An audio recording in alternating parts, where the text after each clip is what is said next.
Thank you all so much for being here with us today for this really special co-hosted webinar.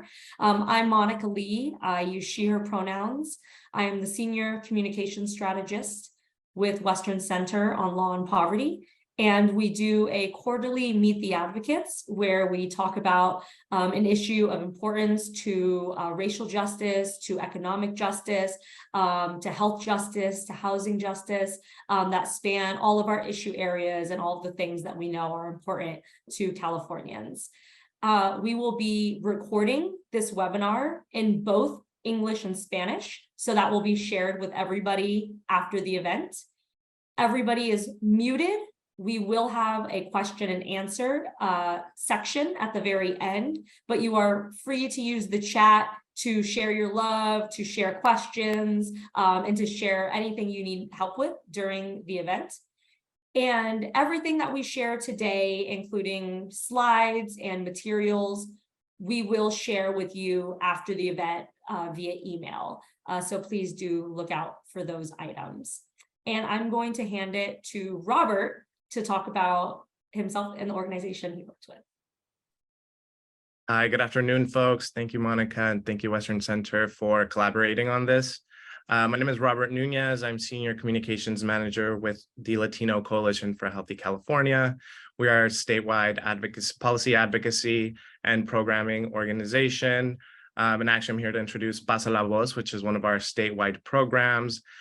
We began at the beginning of the pandemic sharing resources around COVID-19 and COVID-19 vaccines.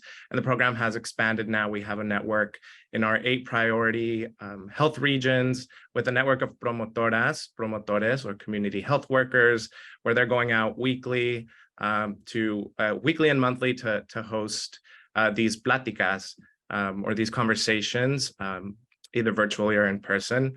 And so today we have Ana Tutila, who's our promotora from the Orange County region, and she'll be kind of engaging in this conversation. Thanks so much, Robert. So with that, we will pass it off to our wonderful speakers. Again, that's Ana, David, and support from Helen. Helen will take down the slides and I will spotlight the folks that you'll be hearing from.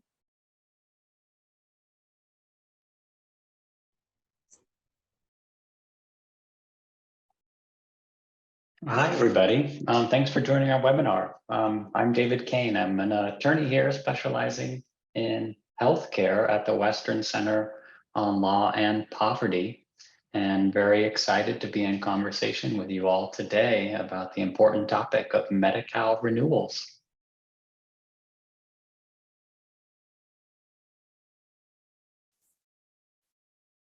Hi, how are you, everyone?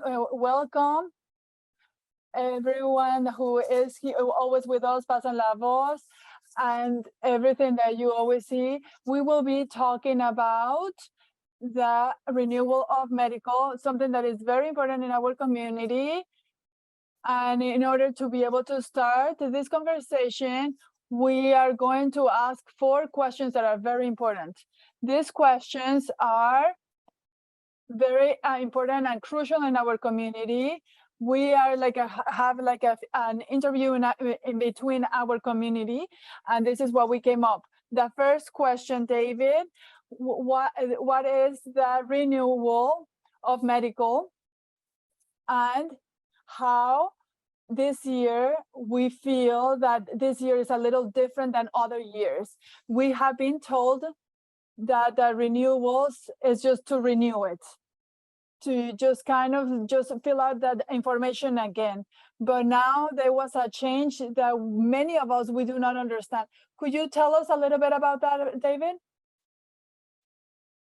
Sure, happy to. Thanks for that question, Ana. Well, I'm going to answer this in 2 different ways. One answer for people who have never had Medi-Cal in their life, and another answer for people who maybe have had Medi-Cal or know people that have Medi-Cal. So first, I'll answer it for you people who are joined us today who have never had Medi-Cal. What is a Medi-Cal renewal? Well, unlike the insurance that you probably have, like I have for health insurance, Medi-Cal requires people to requalify every year. It's a federal law. This is unlike employer-provided insurance that many of us probably have, or insurance through family members who have employer-provided insurance, where you can just sit back, keep your job, and keep your health insurance. Unlike this great insurance that everybody else gets to get in our healthcare system, for people who have Medi-Cal, they must comply with annual renewals just to keep their coverage every year. Now the answer for everybody else.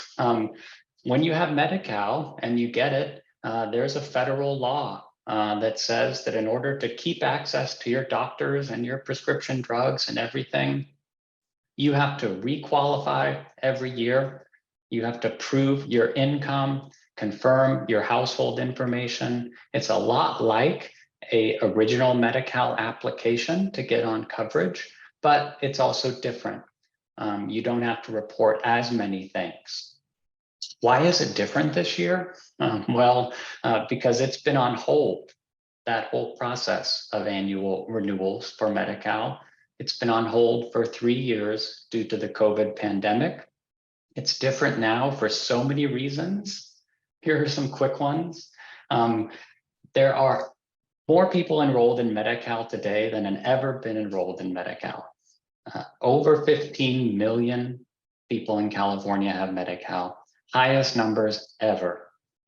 Another reason it's different is that the forms, and we'll talk about these more later, that people fill out to keep Medi-Cal are brand new. They changed in 2020 during the pandemic and got better, so it looks a lot different. And then the third main reason that it might be different is the rules behind the scenes about how these renewals are processed so people can keep their coverage have gotten better during the pandemic. And so we have a better process today than we had before. What do you think, Ana? Excellent information. When you are talking about we have to renew all this information, we know we have to do this every year, like you said. I understood that 100%. And we also know we have to fill out this application. We need to make sure nothing is missing. We need to verify our address, like what you said, how much money we're making. We know all of that. What sometimes we are not understanding very well, and this is our second question, that this renewal or redetermination, what are the things that they're looking for, or the requirements that they're looking for that this year? That because many people, they're saying they don't even know why they don't have this coverage anymore, that they don't have medical anymore. And that is the reason why we're getting worried. Could you explain a little bit more on that? Sure. Well, the details of how it works are, when you have Medi-Cal, you do need to renew every year, and you will be sent a form in the mail that will tell you exactly what you have to do.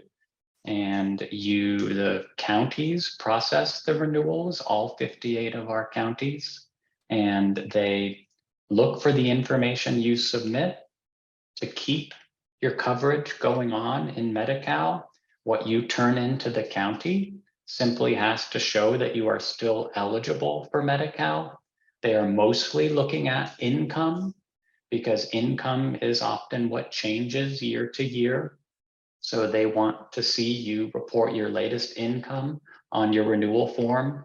They'll run it through the computer and make sure you still qualify. And then they'll have a result, whether your Medi-Cal continues or it does not. This is what has to happen every year for everybody to keep their Medi-Cal. And so that's what's starting up again and happening right now. Everybody does this at a different time during the year. Some people have already been doing it. other people won't do it until any month between now and May of next year. And then after that, it will keep going on forever because it happens every year for everybody. If you don't have Medi-Cal, which I heard in your question, Ana, or you didn't know you had Medi-Cal before, it might be a surprise to you that this is new and a different process. Well, if this could be because you applied for Medi-Cal in 2020 and you never had to do this before. Well, this might be your first time. If you need help or assistance, like many people do, you can reach out for that kind of help. You can contact the county or a community organization like where Ana works. And that's what I would recommend there.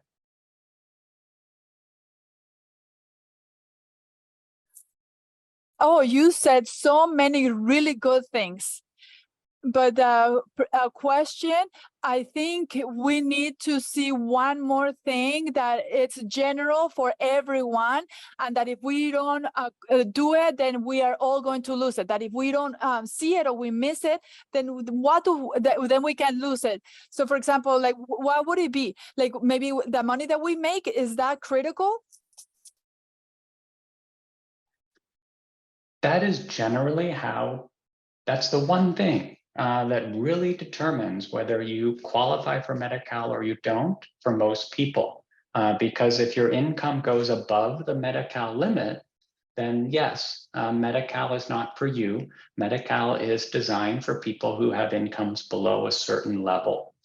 So that's the sort of the main thing that determines whether you're eligible or not. Fortunately, in California, people can qualify regardless of immigration status, especially starting next year.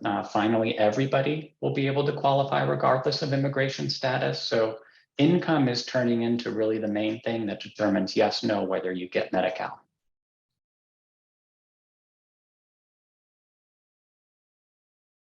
I love something that you said. The person that they didn't have it, now they have it. Now, wow, now we are celebrating that. And then we feel like we're included.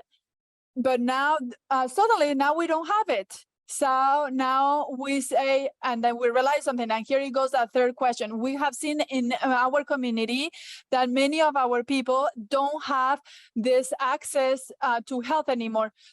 Some people say because it's an administrative process, but all of this, besides the lost, we are also adding that they say, okay, you can call this number, so they can renew your information to see if maybe now you can have access to health. We do this, but we have many barriers, a huge one for us, because the agents to help us, they can really help us very easily. Or in other words, it's not easy to help us because they say they speak Spanish, but they don't really understand it. And then we have a lot of vocabulary that maybe some agents don't understand, and they can't help us. And this has been a huge barrier for us. And then we go to the same, that we end up without coverage because maybe these people can find people who can help them, or they just don't understand what we're asking. And what we know that more than 125,000 people, like imagine that you were talking also about another amount of people that has coverage, more than 225,000 people, they now don't have this coverage anymore, medical coverage. So now we are not feeling balanced, and we are not feeling secure because now we're worried about our health. What should we do in these situations? What should we do? We'll go with like the advocates, or what should we do? Yeah, all the points you just raised, Ana, are real and things we are trying to work on at Western Center to make better. To be completely honest, it's a struggle. It's a struggle for everybody. Reality check here, the 58 counties that are processing Medi-Cal annual renewals, just like many of our own workplaces, just like our local supermarkets and stores are having a very hard time hiring people and keeping people employed. So when we're trying to reach out to a county to get help, they're doing their best to provide that help, but oftentimes they aren't able to do it for everybody who needs it. So particularly when trying to reach a county and get services in the language you speak, it's important to remember you have that right. It is a right under California law and federal law to get it in the language you speak and understand. And so if you're told no, or hold on, or wait longer, keep pressing until you get it, would be my advice. And then if you want some assistance because you don't get it still, which unfortunately might happen, you would want to reach out to an advocate or application assister or a promotora for that kind of assistance. And that might be a way to overcome that barrier. And tragically, Ana, actually, I checked the latest data the other day, and we're at over 300,000 people in California have lost their coverage right now. Most of those are for paperwork reasons, that the county didn't receive the information that they needed to process the renewal. So it's over 300,000 people that didn't even have a chance to keep their Medi-Cal. I wouldn't lose hope though. There's a lot in our control as people who have Medi-Cal or help people who want to keep their Medi-Cal. Get the information to the county that the county is asking for. Turn in whatever you can. You can turn in your renewal information by mail, by phone, in person, online. All of those ways you want to try to get it to the county. And then even if your Medi-Cal ends, it's not too late. You can still turn the information into the county to get your Medi-Cal turned back on.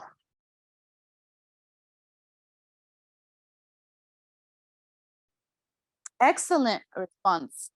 When you say more than 300,000 people, that's something that's worrisome, because within those people who haven't activated their documentation, their information, there's also people who weren't able to access a plan because, you know, the majority after maybe 50 years, we have Medi-Cal, but then there's still a lot of different barriers. There's still a lot of obstacles that we aren't able to access it so easily. And maybe now with the advocates we can, and with the promotoras we might be able to, or with our allied organizations we might be able to, but people have to work and sometimes they don't have a lot of time, and so they'd like fast access. So this is where my fourth question comes in.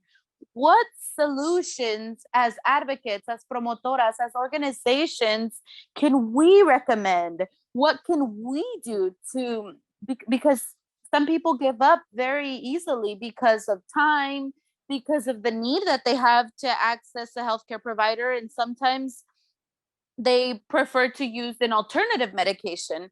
So what can we give as solutions to our community? And so that way we know that this process has to be done every single year, and always be aware of the fact that we have to be able to do this and not just give up so easily to lose that coverage. That, you know, what can you tell us, David? Well, it's a big question. Thanks, Ana. With a lot of different answers depending on the situation you might find yourself in. But here at Western Center, what we are pushing for is more support for navigators and promotoras, so that there can be more people in the community that can help people through this process, because it's not something that's easy to do on your own. Many people need that help to get the information in their language, or to get something processed at the county. They need somebody pushing for them. So we're pushing for that kind of assistance to be available. We're also trying to work to make sure counties have what they need, so they have enough people there and their systems are set up to receive information that's turned in so people can keep their Medi-Cal. And then there's one big thing that we want the counties and the state to do that could really help here. They have set up their computer system that runs Medi-Cal eligibility and coverage to automatically cut off Medi-Cal every month for people who have their renewals due that month. That means that if somebody turns something in for their renewal, which thousands of people are every month, and unfortunately it doesn't get processed, the Medi-Cal will be cut off. Coverage ends.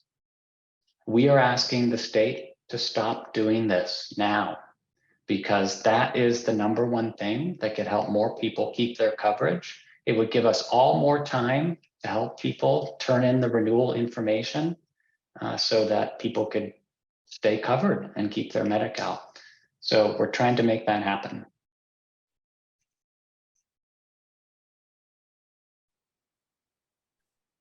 So does that mean, David, that if I were to go with you and I would say, hey, I haven't been able to opt into a health plan and I'm afraid that it will be canceled because of this new way that things are being done, what would you do as an advocate?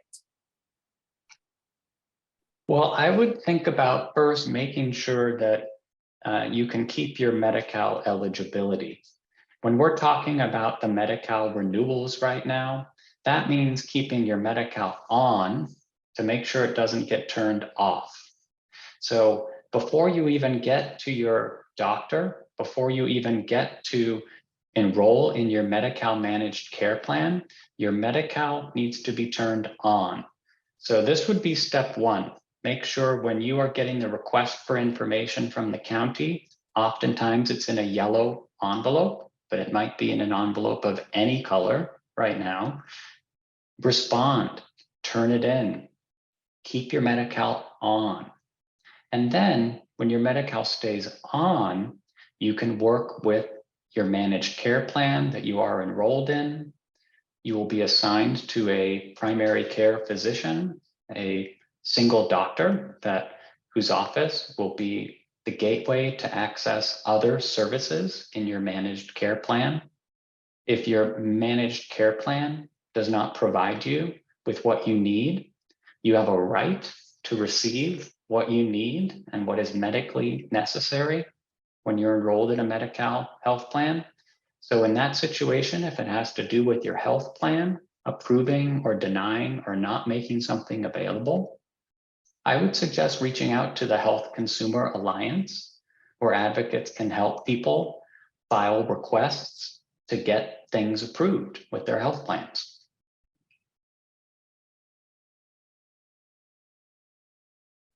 Wow, excellent. Thank you so much. These 4 fundamental questions have been answered, and I don't know what's next. If we're going on to Robert, are we going on to Monica, or I don't know if we're continuing on with you. Hi, this is Monica. I'm going to pin myself. So, no, I'm not going to. So we're going to go to question and answer now. And I think it'll be, some of them, thank you, have to do with what you've been talking about. And some of them are maybe new topics. So I'm going to do my best. We have questions coming in numerous ways. You can put it in the chat. Like you would type your name or you welcome yourself. You can type your question in the chat. You can put it in the question and answer feature of Zoom. We get it either way. Or you can raise your hand if you go to your reactions and you can raise your hand virtually and we will take your questions. So I'm just going to go with what we have right now. We have a question. Can Magi, and David, I'm going to need you to tell me what Magi is again, be considered for individuals whose income is slightly over the income eligibility? Thanks for this question. Magi, modified adjusted gross income. Why does that matter? It's an eligibility category for Medi-Cal. Many people who have Medi-Cal now, thanks to the Affordable Care Act, also known as Obamacare, have Medi-Cal under what is called the MAGI category. So this question, I think, is about what happens when your income is above the limit for Medi-Cal. In that situation, depending on if you can qualify, you will normally be transitioned over to Covered California, which is still health insurance. Normally you pay a monthly premium. The monthly premiums can be low depending on what your household income is. That's where many people will end up when they are over income for Medi-Cal. If they are not eligible for Covered California, then they unfortunately don't have that option. Other options to look at are county health programs. Many of the 58 counties in California run programs that provide emergency and limited coverage to people when they go to county clinics and hospitals. So that's one option for people. And then another is there is financial assistance available when you go to any hospital for hospital care in California. You can ask for that financial assistance, also known as charity care at hospitals, to cover some of those bills. I'm wondering, Ana, would you have anything to add or change in response to that question?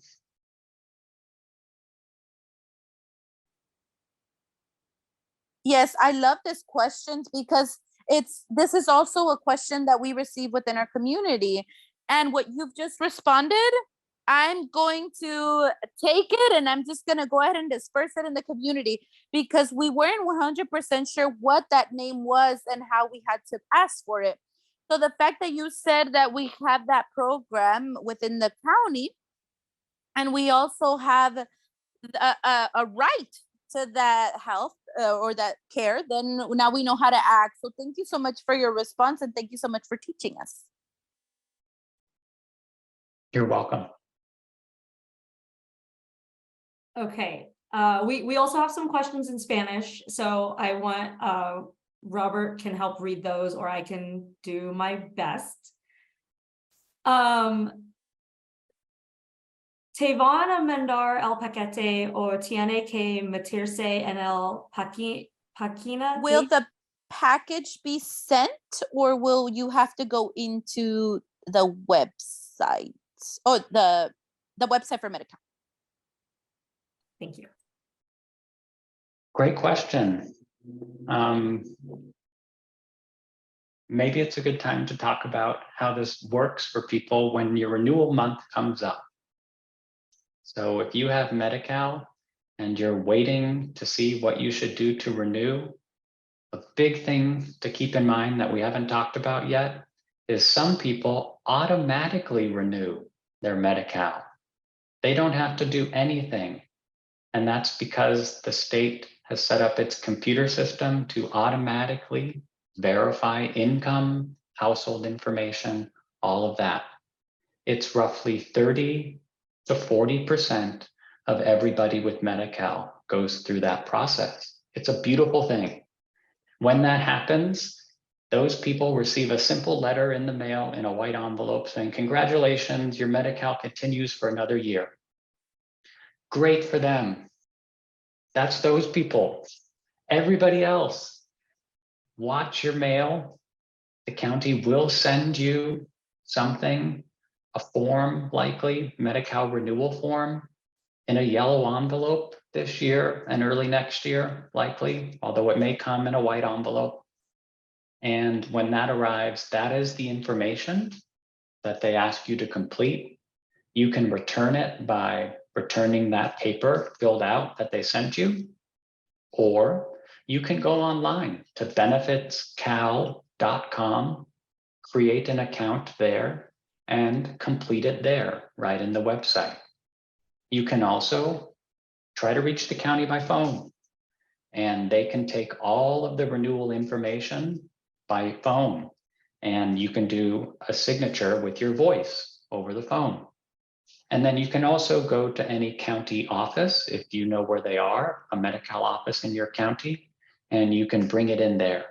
And those are all the ways that you can turn it in. But yes, if you are in the group that has to do something to keep your Medi-Cal, you will be asked for that information and you'll have to turn it in.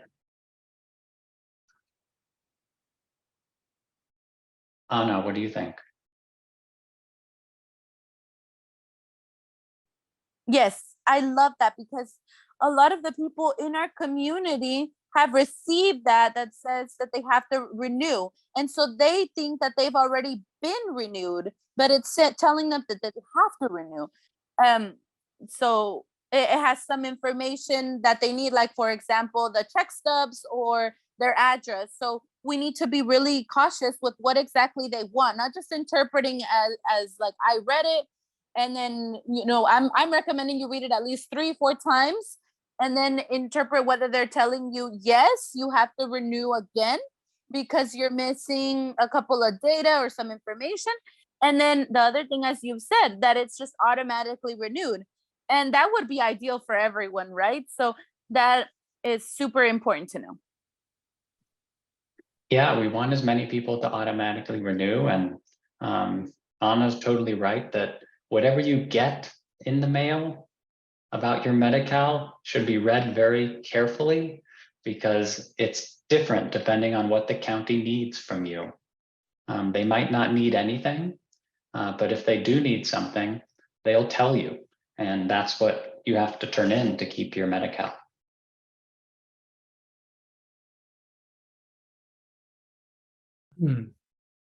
Hi, David. Thanks for that. And I'm jumping in with a couple more in Spanish. Someone's asking what the level, what's the income level to qualify for Medi-Cal? Great question. What is the income level to qualify for Medi-Cal? Oh, how I wish there were only one income level, but there are far too many than we can really talk about right here today. If somebody wants to put into the chat, we have a complicated chart that maps them all out so you can see them. And that is, if you want to see, do I qualify? You walk through that whole chart to see, do I fit into any of those programs? You can also reach out to the Health Consumer Alliance for help to see if you might qualify. We can help you navigate the different limits because there are different limits depending on who you are. And the next question for folks. So we've heard some people have concerns about reaching out to those who are seniors, people with disabilities, people of the unhoused community. And can you talk a little bit about what counties, advocates, the state, what everybody is doing to help those really vulnerable communities? So much. There's been a lot of focus on making sure that people who are experiencing homelessness, people who are elders, and people with disabilities are able to renew their Medi-Cal and keep it now. The state has pursued new rules and flexibilities that allow them to renew Medi-Cal more easily for people in these groups. I'll try to describe some of them right now.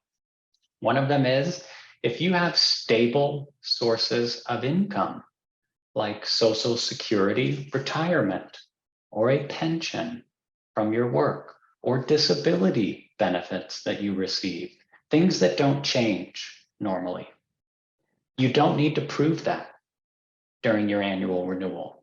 The county can automatically verify it because it is not subject to change. Another good thing is that the counties are allowed to, at any time, renew somebody's Medi-Cal. So if you are experiencing homelessness and tomorrow is the day that you can call the county or go to the county office, on that day, they can renew your Medi-Cal for another year, which they weren't able to do. Normally, you would have to wait for your renewal month.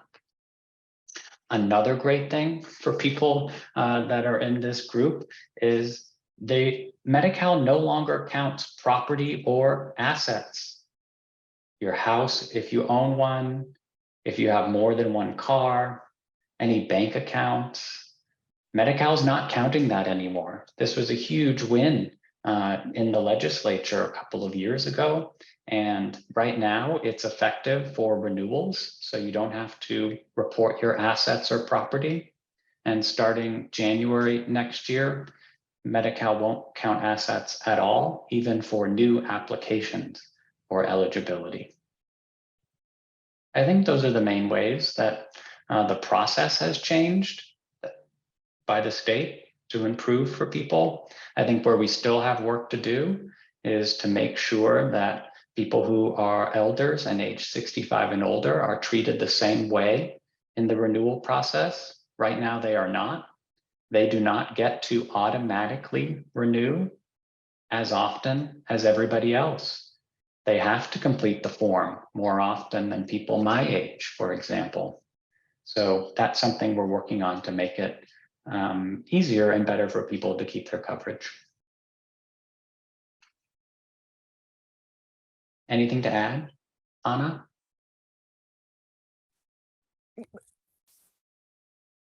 It's also very important for people who are older, people who don't have any access to internet, or maybe they can't know how to control internet, or like us as the promoters and the people who are working at this organization. And we need to give this information to these people, sometimes not only us as providers, but other organizations. But we're always constantly with them, within conversations, and trying to tell them where they can get this help. This is very important because sometimes this is the reason why they don't activate this medical forms, because they don't know how to navigate this. But we can all be in constant communication. And something else that they just sent me here is what's the reason why the head doctor or the family doctor has to be the one who approves the specialties. And they would these people were saying that I would like to be able to go to a specialist, like a skin specialist, but be able to pick that person herself. But that this main doctor is the one who has to authorize this. But she doesn't like this. Is this like a general rule, or can we change this? This is an important question.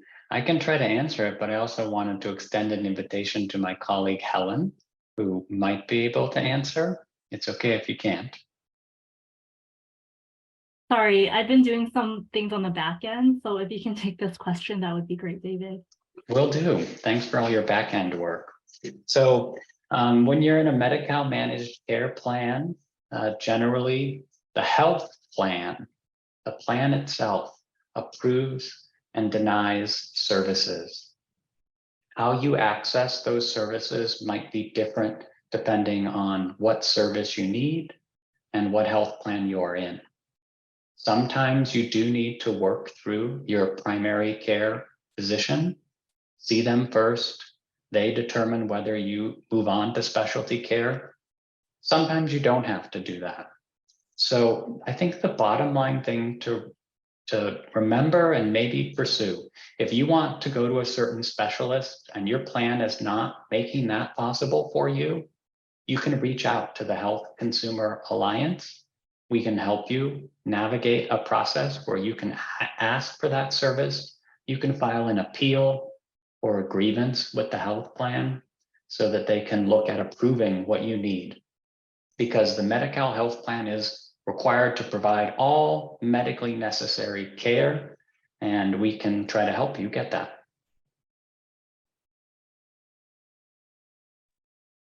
Thank you all. We'll keep answering questions, but we are going to move to some really important resources, which David, Ana, and Robert will be sharing. And Helen, thank you so much. Helen will put the slides back up. But again, please, we'll keep answering questions. This might actually answer some questions for folks who were really kindly asking, how can they help their neighbor who speaks Spanish navigate this process? Things like that. So I'll pass it to David to get started. Great. Yeah, I have a call to action. What are we going to do? How are we going to keep 15 million people in California covered so everybody can keep going to the doctor, keep getting prescription drugs, keep getting the healthcare we all need? We need people to renew. So here are some things we can all do. One, talk with loved ones, community members, anybody you know about Medi-Cal renewals. Now you know what they are. Let people know they are happening. They should watch out for mail and information that is coming in. We need to build awareness about this. Two, if you can, talk to people about if they're getting any information from Medi-Cal. If they're not, they might do two things. Contact the county to make sure the county has their most up-to-date contact information, including their cell phone number. And also help people set up accounts on benefitscal.com, because when you have an account, you can get information about Medi-Cal. Three, be prepared to help people read and understand the information they get from the county. If your neighbor or loved one gets a letter and they want to figure out what to do, and it's from the county, be ready to help them through that process. Four, when people lose their Medi-Cal eligibility or the government cuts it off, it's not too late. People can still turn in the information that the county needs. So we should be doing that and reminding people that that is possible. And five, make sure that people know where they can go to get help and assistance. One of those places is the Health Consumer Alliance, which is on a slide that I think is coming up soon. But first, we're looking at benefitscal.com, or we were, and now we're getting to another slide about the Health Consumer Alliance. You can reach out and we can help, and so can any navigator or community-based organization in your area.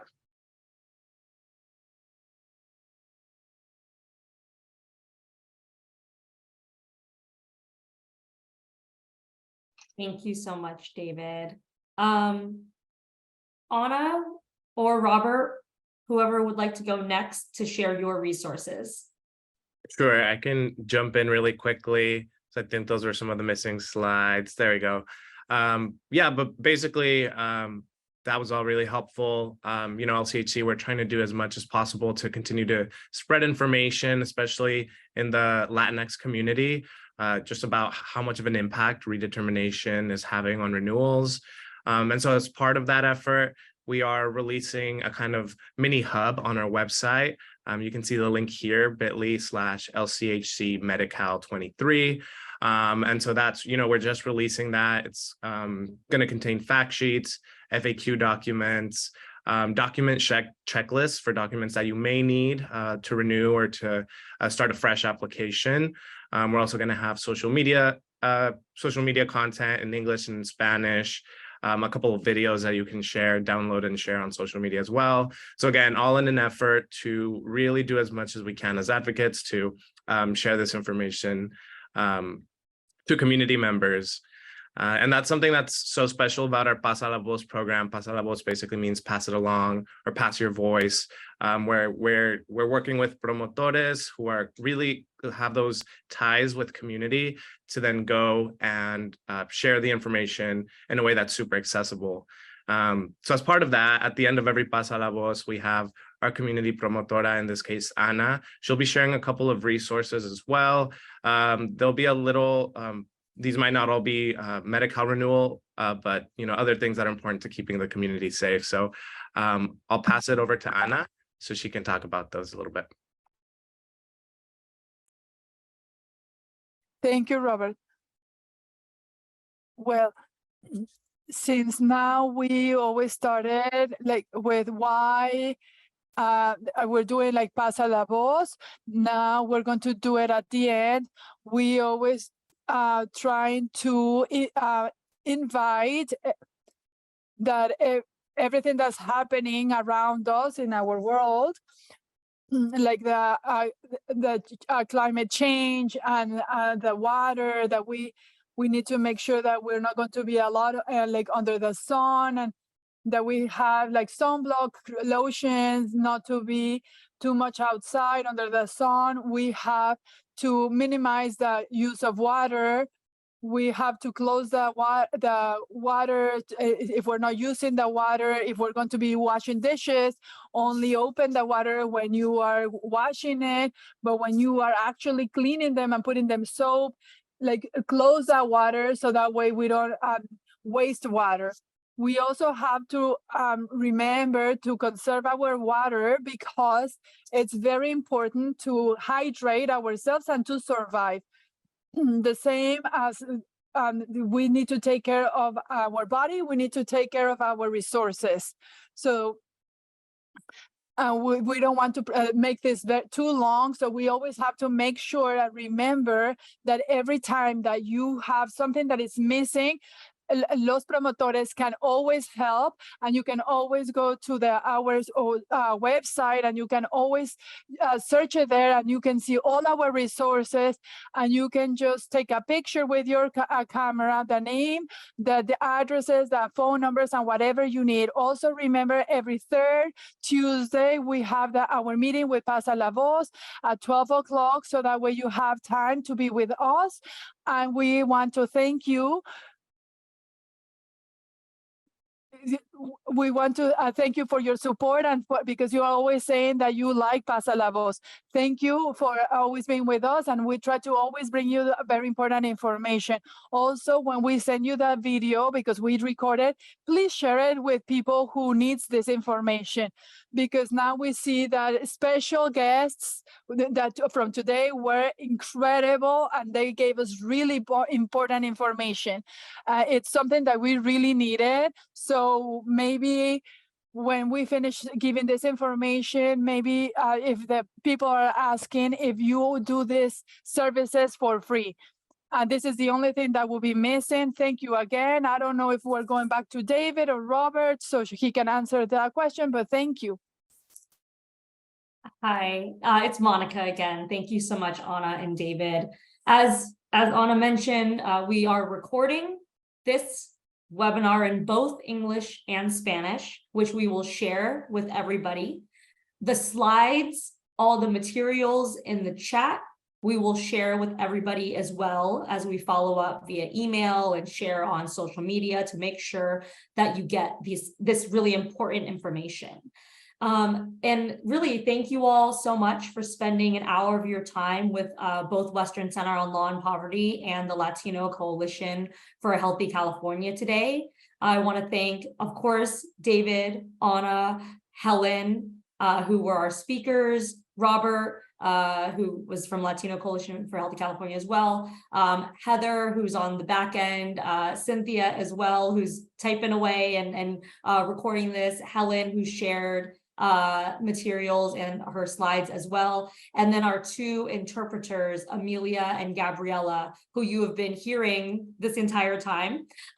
They have done, just thank you so much, Linguistica, for your services, Gabriella and Amelia, for helping everybody get set up.